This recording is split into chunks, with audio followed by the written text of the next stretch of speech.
Assalamualaikum warahmatullahi wabarakatuh. Bismillahirrahmanirrahim. Alhamdulillahirabbil alamin. Wa bihi nasta'inu ala umurid dunya waddin. Wassalatu wassalamu ala sayyidina wa maulana Muhammadin khatamil anbiya'i wal mursalin wa ala alihi wa sahbihi ajma'in. Qalu subhanaka la ilma lana illa ma 'allamtana innaka antal alimul hakim. Rabbi shrah li sadri wa yassir li amri wahlul 'uqdatam min lisani yafqahu qawli. Amma ba'd. Hadirin jamaah taklim Masjid Al-Ikhlas Perumahan Geria Lebak Wangi 1 yang senantiasa dimuliakan Allah dan semoga mendapatkan kemuliaan dari Allah Subhanahu wa taala dunyan wa ukhron. Amin. Alhamdulillah kita bisa hadir kembali di masjid yang kita cintai ini, bisa melaksanakan sholat jamaah subuh di pagi yang berbahagia ini, semua dalam keadaan sehat walafiat, panjang umur, tidak kurang suatu apapun. Untuk itu patutlah kita mengucapkan kalimat Alhamdulillahirabbil alamin. Semoga Allah berkenan melimpahkan nikmatnya, karunia-Nya, anugerahnya yang lebih besar lagi, yang lebih banyak lagi kepada kita semua. Amin ya rabbal alamin. Salawat salam semoga tercurahkan kepada baginda Nabi Agung Nabi Muhammad sallallahu alaihi wasallam dengan ucapan Allahumma sholli ala sayyidina Muhammad wa ala ali sayyidina Muhammad. Semoga kelak di hari kiamat kita termasuk umatnya yang akan mendapatkan syafaatnya. Amin ya rabbal alamin. Hadirin jamaah sekalian, ini adalah taklim subuh yang terakhir kok ya, karena ini sudah tanggal 9 Sya'ban, tanggal 9 Sya'ban. Kemarin untuk jadwal kegiatan taklim di Masjid Al-Ikhlas sudah di-share di Bapak DKM tanggal sekian, dan ini menjelang nisfu Sya'ban, besok malam Jumat insyaallah acara nisfu Sya'ban. Mudah-mudahan semua hadirin Bapak Ibu sekalian di wilayah Perumahan Geria Lebak Wangi bisa hadir, karena itu bagian daripada kegiatan DKM Masjid Al-Ikhlas, sekaligus dalam rangka menghidupkan rumah Allah dan menghidupkan di bulan Sya'ban. Dan kita alhamdulillah sekarang sudah masuk bulan Sya'ban, masuk tanggal 9 kalau nggak salah ya. Mari kita lanjutkan taklim kali ini,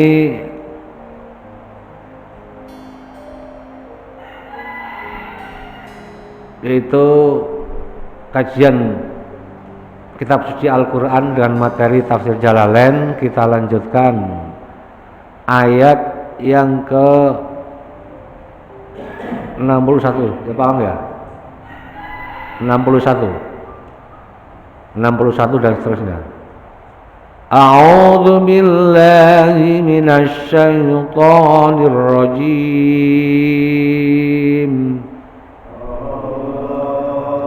Bismillahirrahmanirrahim. Wa idza qila lahum ta'alu ila ma anzalallahu wa ilar rasul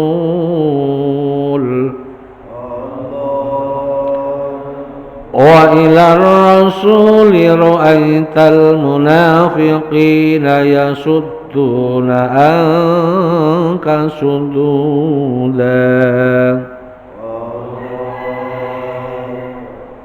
فكيف إذا أصابتهم مصيبة بما قدمت أيديهم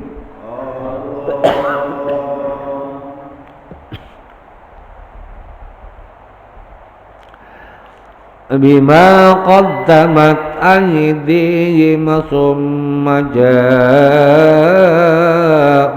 يحلفون بالله إن أردنا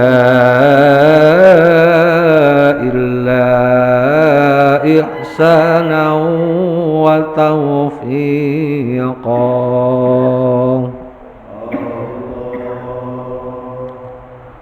وإذا قيل لهم ta'alau ila ma anzalallah wa idza qila lan nalikane den ucapake lahum maring ladina yazumuna annahum amanu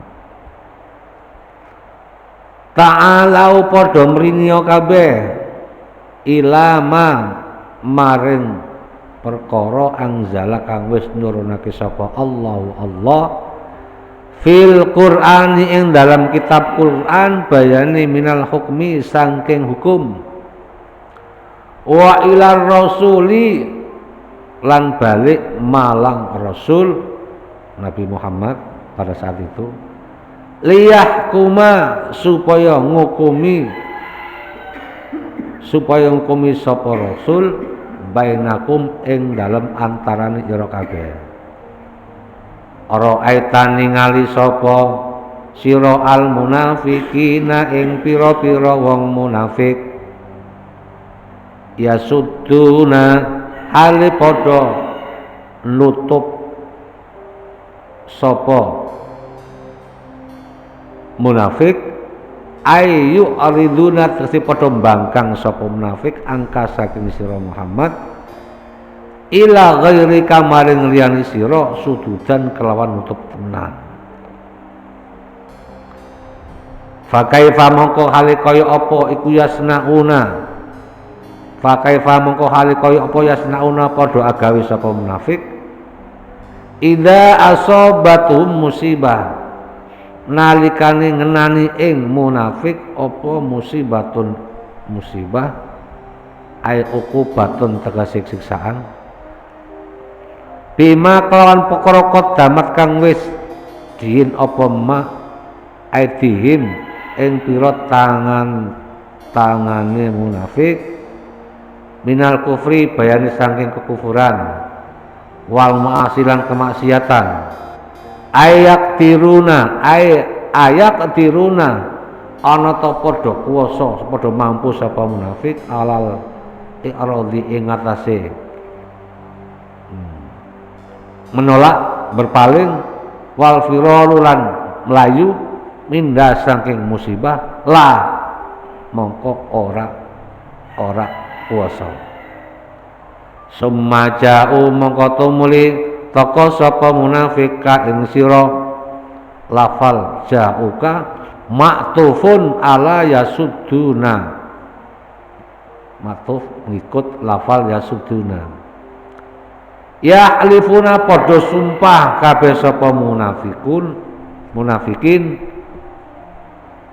billahi atas nama Allah sumpah kelawan Allah atas nama Allah in aradna in ma aradna ento ora ngarepake insun bil muhakamati kelawan mengambil keputusan ila ghairi kamaring sira illa ihsanan angin kejaba kelawan apik aisulha kebagusan wa taufiqon lan taufik ai taklifan tegese apa menyatukan Wa idza qila lahum ta'alau ila ma anzalallah. Nah, ayat ini berkaitan dengan ayat sebelumnya.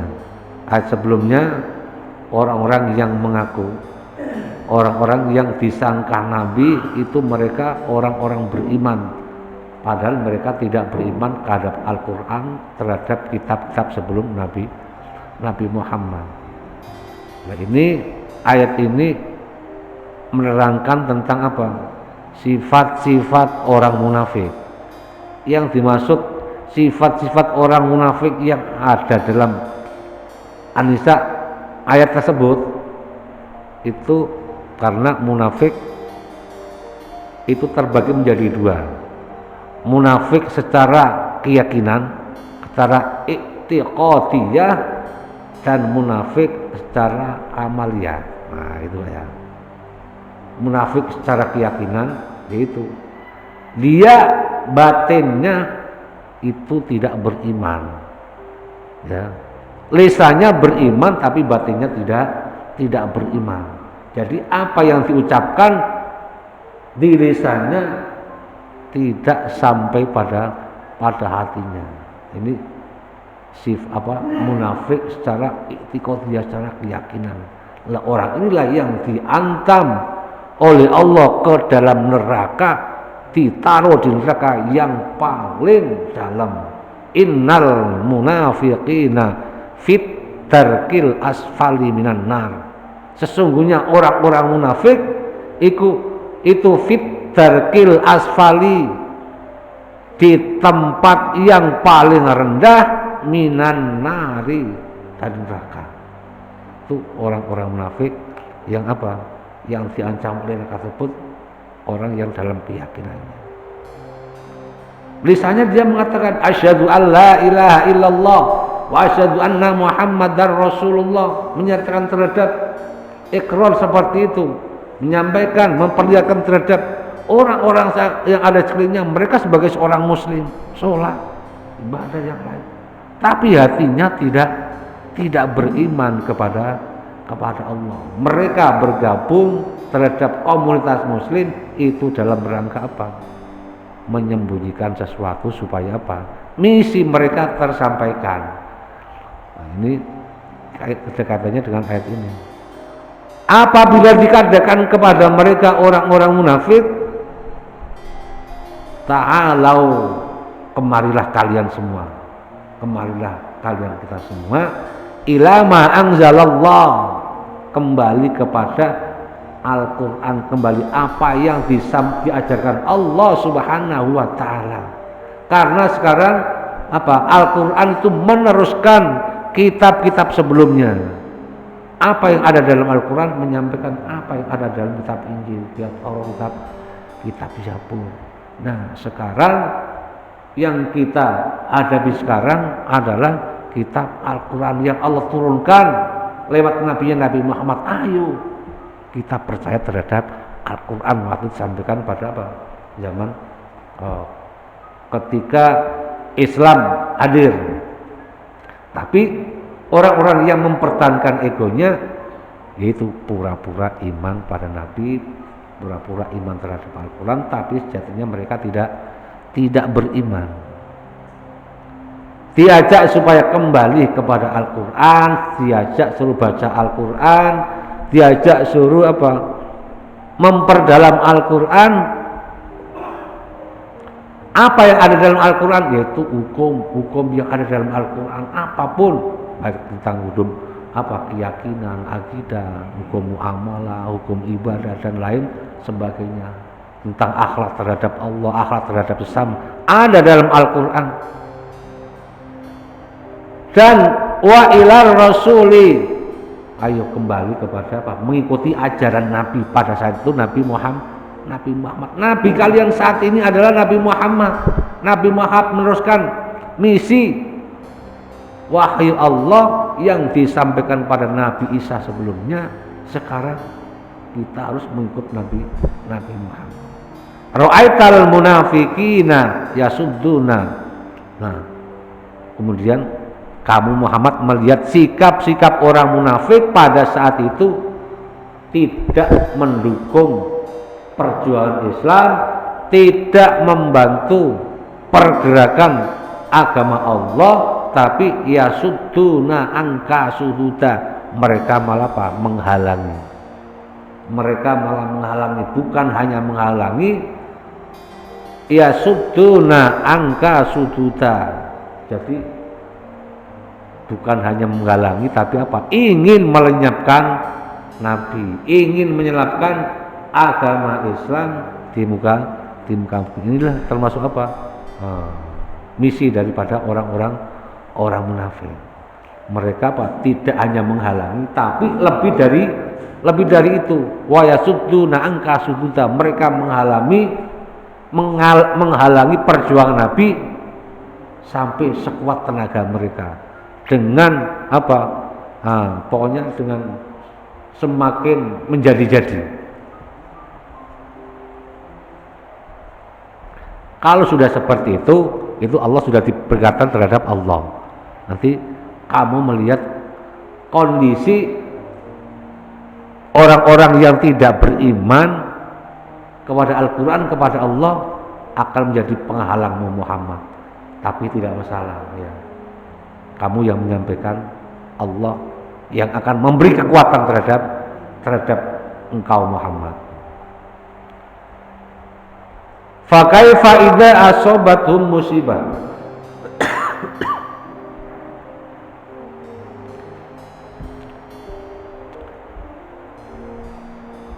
Fa kaifa idza asabathum musibah, bagaimana jika mereka orang-orang munafik itu ditimpa musibah, baik musibah itu di dunia maupun di musibah di akhirat.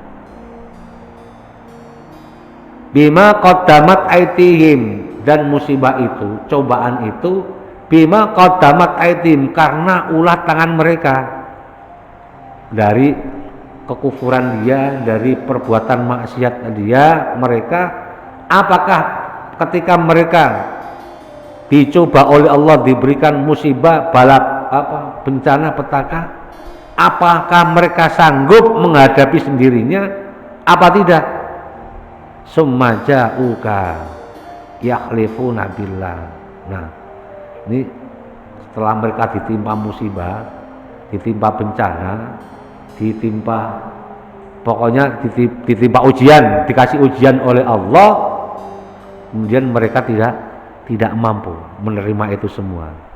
Ja'uka summa ja'uka, kemudian mereka datang kepada engkau Muhammad, ya, mengakui kesalahannya, mengakui kesalahannya, bahwa yang disampaikan, yang dikerjakan ini salah. Salah menurut apa? Salah menurut untuk menutupi apa? Menutupi kekurangan. Bahkan yahlifuna billah, mereka berani bersumpah atas nama Allah Subhanahu wa taala. Mereka berani bersumpah di hadapan Allah Subhanahu wa ta'ala, berani bersumpah di hadapan Nabi dengan atas nama Allah, demi Allah dan seterusnya. Itu termasuk ciri-ciri orang munafik. Apalagi bersumpah terhadap Nabi ketika masih di dunia. Ketika di akhirat pun mereka apa? Bersumpah di hadapan Allah bahwa dia itu mengakui orang yang paling benar, mengaku paling benar. Yaquluna bi afwahihim ma laisa fi qulubihim. Ya, mereka mengatakan bahwa apa yang dikatakan itu apa? Bukan itu, bukan ayat itu.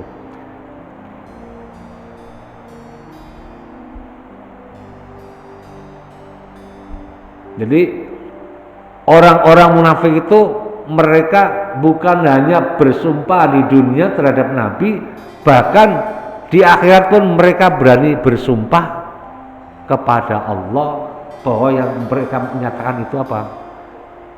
Yang mereka nyatakan itu benar. Dan itu semua yang berkaitan dengan apa? Munafik, sifatnya orang munafik, tapi munafik yang secara keyakinan. Itulah yang diancam oleh Allah ke dalam neraka. Kan sering kita sampaikan, sering kita jumpai Bahwa munafik itu apa?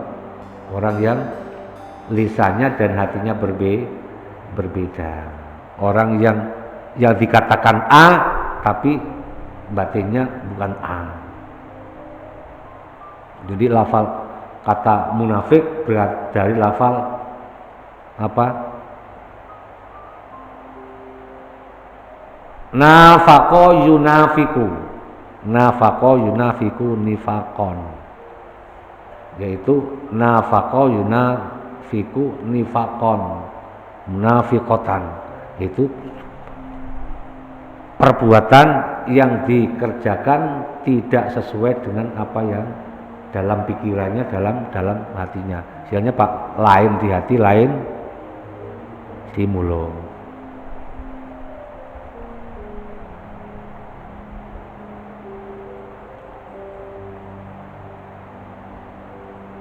Apabila mereka ditimpa musibah, bukan hanya orang munafik aja, bahwa orang-orang apabila ditimpa musibah, nah itu yang diharapkan adalah apa?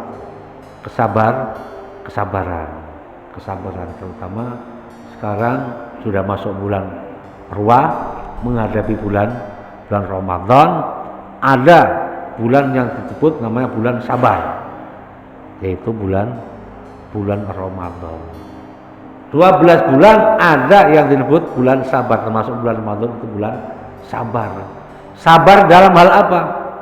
Yaitu ketika orang melaksanakan puasa itu terkandung pelajaran untuk tetap bersabar.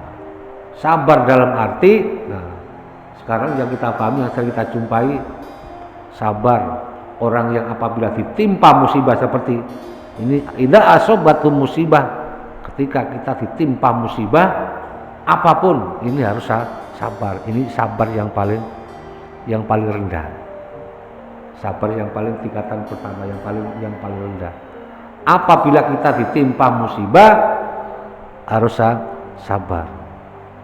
Apapun musibah, ya, ketika musibah yang paling termasuk musibah yang paling besar adalah yaitu kematian. Apabila saudara kita, keluarga kita ditimpa musibah, kita dianjurkan tetap untuk bersabar. Tapi sabar dari itu adalah sabar yang paling rendah.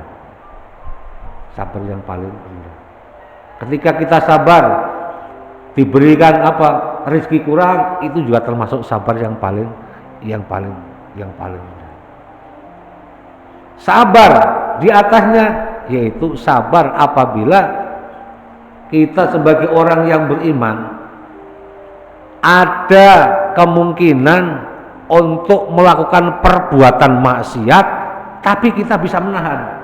Itu sabar yang lebih di atasnya lagi. Sabar di atasnya lagi. Ya, untuk itu memasuki bulan Ramadan kita dituntut untuk bersabar.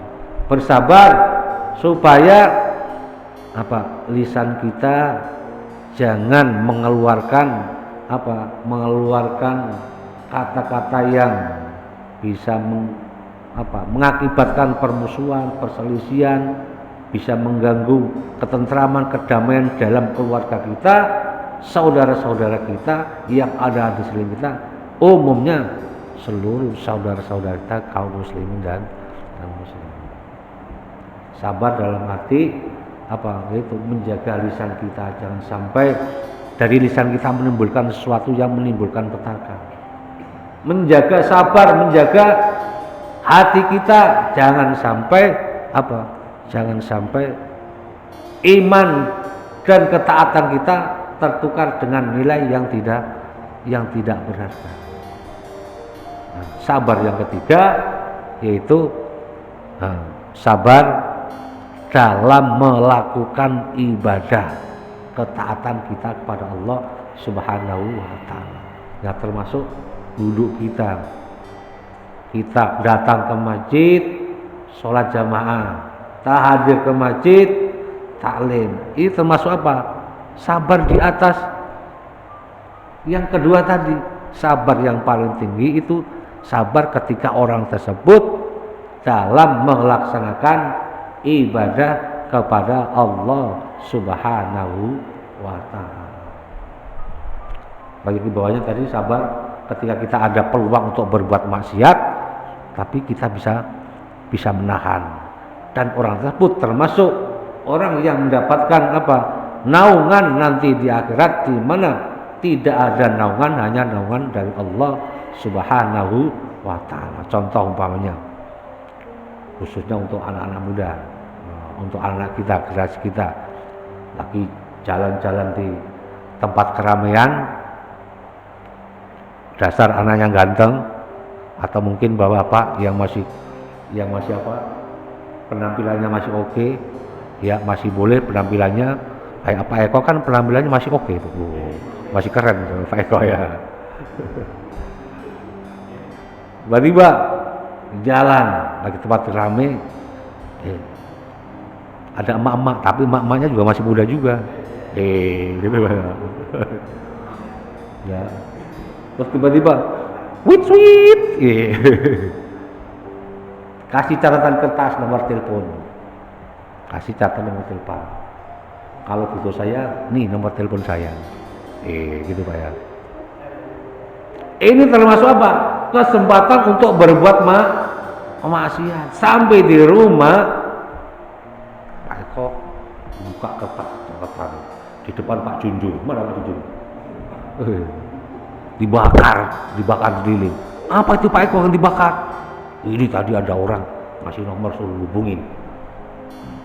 Ini termasuk apa? Menahan perbuatan maksiat, padahal dia ada kesempatan, dia mau. Ini termasuk apa?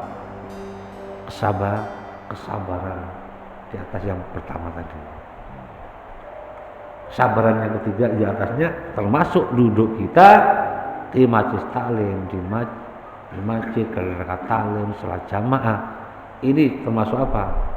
Kesabaran yang di atas itu tadi. Karena apa? Di dalam rangka mempertahankan ketaatan ibadah kepada Allah, di situ ada nilai pahala yang besar. Contoh kali ini kita bisa melaksanakan sholat subuh berjamaah. Man sholat subahan fi jama'atin faka'annama sholat al-laila kullah. Barang siapa yang sholat subuh berjamaah, seakan-akan dia seperti sholat semalam penuh, lupa, kan? Barang siapa yang sholat subuh berjamaah, seakan-akan dia melaksanakan sholat sepanjang malam. Terus udah sholat subuh itu, zuhur, asar udah sholat. Lupa kenapa tidak sih nggak sholat? Kan semalam saya sudah sholat tuh, gitu. Semalam sudah sholat sepenuh malam. Kok bisa? Tadi katanya Pak Jamil, gitu. Itu biarpun itu kan pahalanya, tapi untuk memberikan semangat. Apabila mereka ditimpa musibah, hanya orang yang beriman yang mampu menahan musibah bencana dari Allah Subhanahu wa ta'ala. Kemudian mereka datang kepada engkau Muhammad dan mereka apa? Yahlifuna billah, bahkan mereka bersumpah atas nama Allah, bersumpah atas nama agama. Ini termasuk apa? Hambatan Nabi di zaman Rasul pada saat itu adalah penghambatan dari orang-orang munafik. Orang-orang munafik. Padahal orang munafik pada zaman Nabi itu bisa dihitung jari. Bisa dihitung jari. Hanya sekian persentasinya. Tapi dari sikap satu orang, dua orang itu pengaruhnya besar. Seperti pada kejadian perang Uhud. Itu kekalahan perang Uhud akibat daripada apa? Perbuatan orang munafik. Tujuannya apa? Ya, tujuannya apa? Ingin mendapatkan jabatan pada saat itu. Pada zaman Nabi di Madinah seperti Abdullah bin Ubay bin Salul. Ini adalah tokoh yang ada di Madinah. Ketika Nabi datang, mereka kalah pamor sehingga mereka iri dan dengki terhadap Nabi, menimbulkan kekacauan di mana-mana menimbulkan kekacauan. Mereka pura-pura beriman tapi tidak beriman kepada Allah. Mereka pura-pura beriman pada Al-Quran tapi tidak beriman terhadap Al-Quran. Mereka menyaksikan wahyu, mereka menyaksikan Al-Quran, menyaksikan apa itu kebenaran wahyu Nabi secara nyata. Tapi ya seperti itu. Itulah yudillu bihi katsira wa yahdi bihi katsira. Mereka adalah Allah, banyak orang yang disesatkan Allah dan banyak orang yang diberikan hidayah oleh Allah. Dan orang-orang munafik adalah orang-orang termasuk tidak diberikan hidayah oleh Allah Subhanahu wa taala. Mereka mengatakan in aradna illa ihsana wa taufiqa. Kami bermaksud ini apa? Bermaksud ihsana, tujuan yang baik, tujuan yang baik, wa taufiqa, dan menyatukan warga, menyatukan umat, menyatukan komunitas, tujuannya baik. Tapi itu suatu alasan.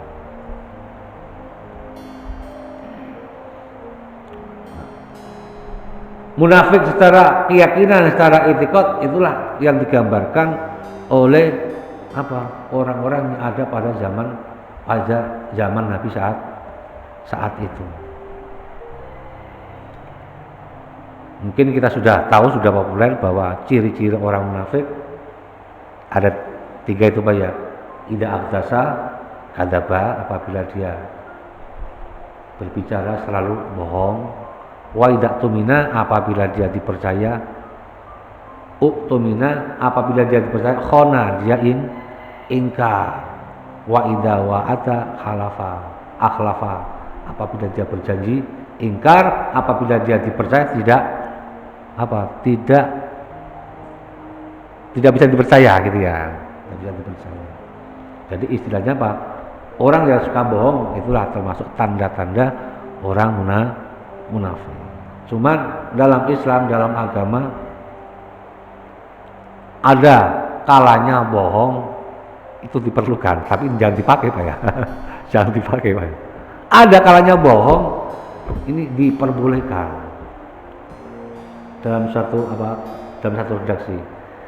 Inna kulla maqsudin mahmudin la yumkinu at-tawassulu ilaihi illa bil kidbi fa huwa mubahun. Oh, gitu Pak, fa huwa mubahun. Jika setiap maksud itu bagus, terpuji, dan apabila suatu yang terpuji itu tidak bisa tersampaikan kecuali dengan berbohong, fahuwa mubahun, itu boleh. Fahuwa mubahun, itu boleh. Contohnya kira-kira apa? Bahkan dalam ada seterusnya, idza in kana dzalikal maksud mubah, wa in kana wajiban fa huwa wajibun. Contoh, ada orang yang terancam dalam keselamatannya. Ada orang yang terancam dalam keselamatannya. Orang tersebut masuk ke rumah Pak Retno. Langsung tiba-tiba Pak Retno lagi duduk, dia masuk ke rumah. Jelas. 10 menit kemudian ada orang datang. Pak, tadi ada orang yang datang ke sini enggak? Orang itu telah mau saya bunuh. Nah, berarti kalau Pak Retno jujur, orang tersebut akan dibunuh mati. Kalau Pak Retno bohong, nyawa orang tersebut selamat. Berarti menyelamatkan harga diri orang, menyelamatkan nyawa orang itu lebih baik. Selama saya tadi berdiri, terus Pak Retno kan bangun. Tadi orang datang. Selama tadi saya berdiri, saya nggak ngeliat orang. Selama Pak Retno tadi berdiri, tadi kan orang duduk datang melihat. Selama Pak Retno tadi berdiri, nggak lihat orang datang masuk ke rumah Pak Retno. Oh, nggak ada Pak ya? Iya, nggak ada. Nah, itu bohong seperti itu apa? untuk menyelamatkan seorang. Justru bohong seperti itu malah wajib, malah harus. Kalau tidak bohong, orang itu akan terancam keselamatannya. Kemudian ada redaksi lagi, la yuslihul kidbu illa fi salasin, tidak diperkenankan bohong illa fi salasin kecuali 3 hal. Tapi ini dalam rangka apa? Maslahah kebaikan. Yang pertama, ar-rajulu yakdzibu fil harbi wal harbu qada'atun. Itu seorang lelaki prajurit ini dalam medan pertempuran. Karena dalam pertempuran ini perlu strategi. Strategi ini tujuannya apa? Menipu, membohongi lawan. Nah ini boleh. Tapi bukan menipu apa? Bukan menipu teman ya.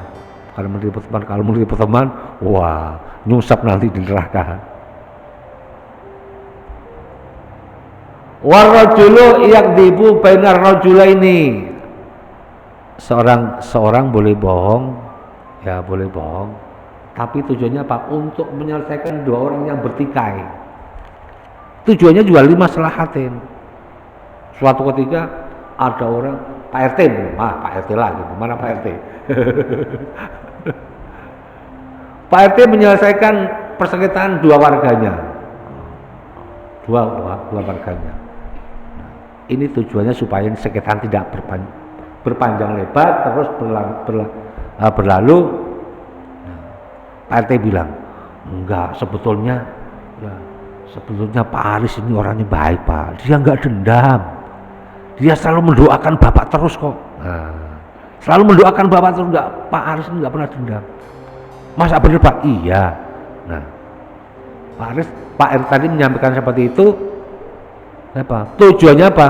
Supaya ini perselisihan tidak berpanjang terus. Ya benar Pak RT bilang, kan Pak Aris ini sholat mendoakan saudara-saudara, assalamu alaina wa ala ibadillahi sholihin. Semoga senantiasa Allah memberi keselamatan pada kami dan saudara-saudara kami hamba Allah yang soleh. Mendoakan terus. Nah itu maksudnya seperti itu. Berarti apa? Pak RT tadi apa? Membawa maslahat sehingga rasa dendam, kesumat, emosi yang tinggi turun. Nah yang ketiga, bohongnya istri sama suami atau suami sama istri dalam rangka liur diaha dalika. Boleh. Kalau ini boleh Pak buat strategi ini. Contoh, Bapak pulang kerja, habis lapar, makan. Nah, makan, ya. Karena perut lapar, ini makan asin enggak, ya. Bumbunya kurang, enggak enak semua. Tanya, Pak gimana masakannya? Mantep Mak, masakannya mantap. Ini menyenangkan istri, menyenangkan pasangan. Kalau kita nyatakan sebetulnya masakan nggak enak amat, ini masaknya gimana sih? Kalau kita ngomong seperti itu apa yang terjadi Pak? Wah, langsung piring kebalik. Yaudah, gak usah makan di luar. Udah ini dan lain sebagainya. Ini gitu ya. Berarti apa? Perkataan seperti itu apa? Menenteramkan, menyejukkan situasi yang ada dalam rumah. Begitu juga sebaliknya. Tadi kata-kata seorang suami mengademkan, menyejukkan apa? Pasangannya. Sebaliknya ya. Jadi tadi kan dari bapak-bapak, sekarang dari ibu-ibu, istrinya membelikan baju. Bapaknya membelikan baju terhadap suaminya, istrinya. Dibelikan baju, pulang kerja dari mana? Mah, ini saya beli baju bagus. Padahal istrinya nggak seneng. Ini baju model begini, warnanya begini, dalam hati nggak seneng. Iya Pak, bagus. Ini seneng, Bapak seneng. Nanti buat taklim malam minggu bagus. Nah ini apa? Kalimat. Padahal itu sebetulnya tidak seneng. Bohong tapi apa? bohongnya dalam rangka apa? Dalam rangka menenteramkan hati. Ya, sama juga seperti apa? Ketika kalimat kata-kata anak-anak muda lagi pacaran, gitu Pak ya. Itu kan bukan sebenarnya, bukan sebenarnya.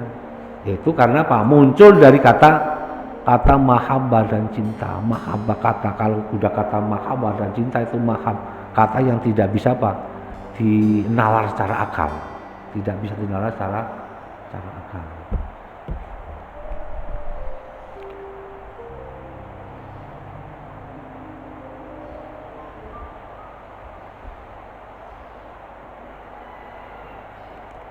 Ulaika alladzina ya'lamullahu ma fi qulubihim. Ulaika utawi ya dhewe kabeh iku alladzina wong akeh ya'lamu kang wis ngerti sapa Allah ma ing barang fi qulubihim ing pira-pira atine alladzina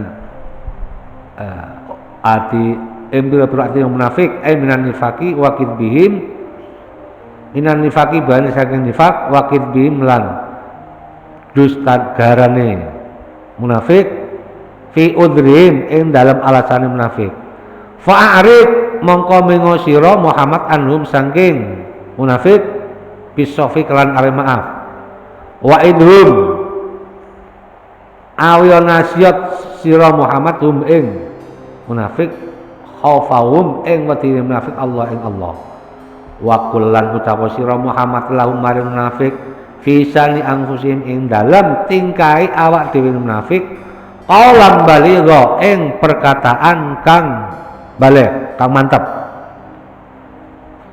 Ulaikal ladzina ya'lamu, mereka itu orang-orang munafik itu Allah sudah mengetahui apa yang ada dalam hati mereka. Allah sudah mengetahui bahwa itu orang-orang itu berbuat jahat kepada engkau Muhammad. Kalau sudah seperti itu, sudah ini termasuk apa? Trik langkah untuk menghadapi sifat-sifat orang-orang yang munafik. Yang pertama, fa'arid anhum. Jangan ikuti mereka.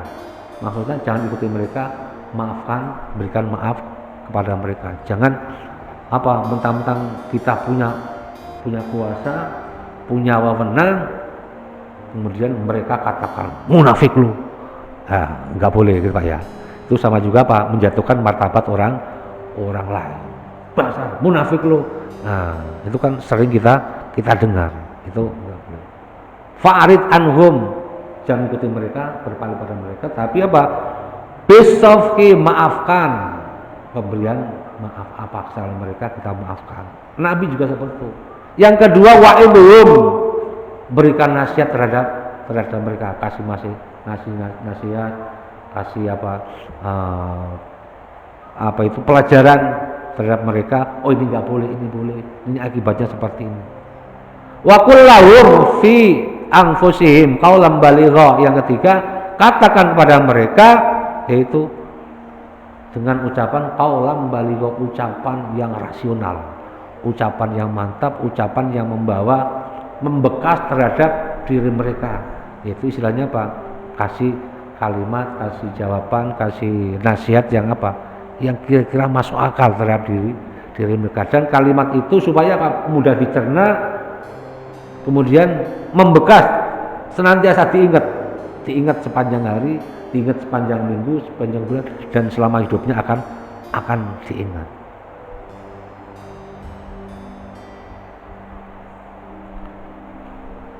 Wa ma arsalna mir rasulin illa liyuta'a wallahu a'lam. Hadirin jamaah sekalian, mungkin ini yang dapat kami sampaikan.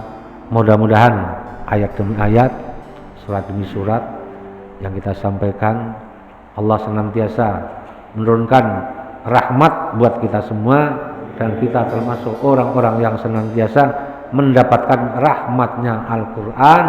Semoga kelak di hari kiamat kita termasuk orang-orang yang mendapatkan syafaatul Quran yang akan menyelamatkan kita dari sentuhan api neraka. Amin ya rabbal alamin. Allahumma shalli wa sallim ala sayyidina Muhammad wa ala ali sayyidina Muhammad. Ya Fattahu ya Alim, iftah lana fatan qariba wa alimna ilman nafi'a. Allahumma alimna ma 'allamtana, alimna ma la 'allamtana, alimna ma yanfa'una innaka ta'lamu wa la na'lamu wa anta 'allamul ghuyub. Allahumma inna na'udzubika min ilmin la yanfa' wa min qalbin la yakhsha wa min nafsin la tasba wa min du'ain la yustajab wa min syarri dzalikal arba' bi rahmatika ya arhamar rahimin. Allahumma ja'al auladana wa talamidana wa ahli baitina wa man hadara fi hadhil jamaah min ahli ilmi wa ahli iman wa ahli ibadah wa ahli Qur'an wa ahli du'a wa ahli rizqi wa ahli khair wa la tajalna wa iyyahum min ahli syarri wad dhair innaka ala kulli syai'in qadir. Rabbana atina fid dunya hasanah wa fil akhirati hasanah wa qina adzabannar. Sallallahu ala sayyidina Muhammad wa ala alihi wa sahbihi wa sallam. Subhanaka rabbika rabbil izzati amma yasifun wa salamun alal mursalin walhamdulillahi rabbil alamin. Al-Fatihah. A'udzu billahi minasy syaithanir rajim. Bismillahirrahmanirrahim. Alhamdulillahi rabbil alamin arrahmanir rahim maliki yaumiddin. Iyyaka na'budu wa iyyaka nasta'in. Ihdinas siratal mustaqim. Siratal ladzina an'amta 'alaihim ghairil maghdubi 'alaihim waladdallin. Kurang lebihnya mohon maaf. Billahi taufiq wal hidayah. Wassalamualaikum warahmatullahi wabarakatuh. Sallallahu alaihi